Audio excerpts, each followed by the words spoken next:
প্রিয় দর্শক বন্ধুরা, এই মুহূর্তের জন্য ওবিসি মামলার ক্ষেত্রে উঠে আসছে ওবিসি মামলায় নয়া টার্নিং পয়েন্ট এবং স্টে কি আসতে চলেছে এবারে।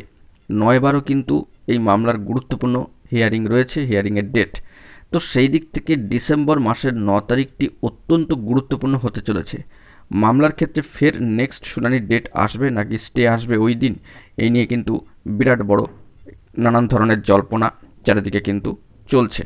তারই মাঝখানে নতুন নিয়োগ একটা কিন্তু বড় ইস্যু।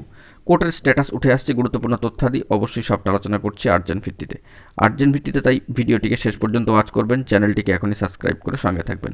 চলুন কথাবার্তা না বাড়িয়ে মূল টপিকে ফোকাস করে সম্পূর্ণ বিষয়টিকে একটু দেখে নেওয়ার চেষ্টা করি। বন্ধুরা, যেটি জানা যাচ্ছে যে মহামান্য সুপ্রিম কোর্টে ওবিসি শংসাপত্র মামলার ক্ষেত্রে শুনানি কিন্তু হয়েছে এক দফা, অর্থাৎ 22/11-তে, এবং এই মামলার পরবর্তী শুনানি কিন্তু চলে এসেছে ডিসেম্বর মাসের 9 তারিখে, অর্থাৎ 9/12-তে। এবং এক্ষেত্রে সম্মানীয় বিচারপতি সম্মানীয় বি আর গাভাই এবং সম্মানীয় বিচারপতি সম্মানীয় কে.ভি. বিশ্বনাথনের বেঞ্চে জানাচ্ছেন যে আগামী 9 ডিসেম্বর এই মামলার কিন্তু বিস্তারিত শুনানি হবে।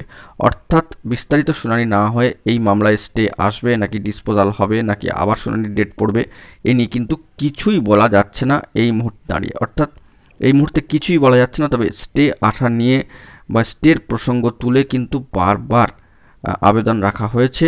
তো এই বিষয়ে রাজ্য সরকারের তরফ থেকে সম্মানীয় আইনজীবী সম্মানীয় কপিল সিব্বাল মহাশয় সর্বোচ্চ ন্যায়ালয়ের সুপ্রিম কোর্টে কার্যত এই বিষয়টি বলেন যে 77টি অনগ্রসর শ্রেণীর শংসাপত্র খারিজ করে দেওয়া হয়েছে, এর ফলে নিয়োগ প্রক্রিয়ায় সমস্যা হচ্ছে। তাই মহামান্য কলকাতা হাইকোর্টের নির্দেশে স্থগিতাদেশ বা স্টে দেওয়া হোক, পাশাপাশি চলুক শুনানি প্রক্রিয়া।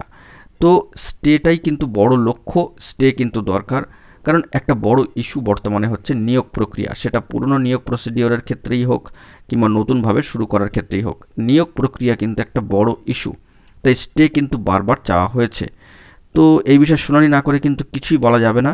তো সম্মানীয় আইনজীবী সম্মানীয় কপিল সিব্বল মহাশয় সর্বোচ্চ ন্যায়ালয়ের সুপ্রিম কোর্টে এই বার্তা রেখেছেন যাতে মামলায় স্থগিতাদেশ আসে, সেই বিষয়টি যাতে বিবেচনা করা হয়।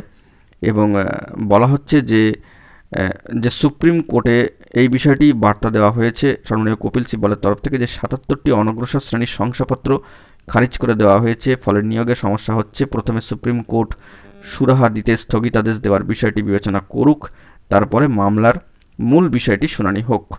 তো 77টি অনগ্রসর শ্রেণীর মধ্যে কেন্দ্রীয় তালিকায় ওবিসি রয়েছে।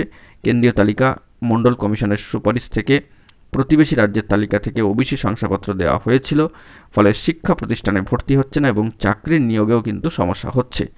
তো এই ইস্যুগুলো উঠে আসছে বর্তমানে। তার মধ্যে একটা খুব বড় ইস্যু হচ্ছে নিয়োগ প্রক্রিয়া প্রসিডিওর সংক্রান্ত বিষয় এবং নতুন নিয়োগ শুরু করার ক্ষেত্রে। তো দেখা যাক আগামী 9 তারিখ কোনো টার্নিং পয়েন্ট ঘটে কিনা বা স্টে আসে কিনা, সেই দিকে কিন্তু আমাদেরকে লক্ষ্য রাখতে হবে। কোর্টের সাইটে নতুন কোনো তথ্য হলে সবটাই প্রোভাইড করব। এখন এই পর্যন্তই। গুরুত্বপূর্ণ আপডেটগুলি পাওয়ার জন্য চ্যানেলটিকে সাবস্ক্রাইব করে সঙ্গে থাকুন। ধন্যবাদ।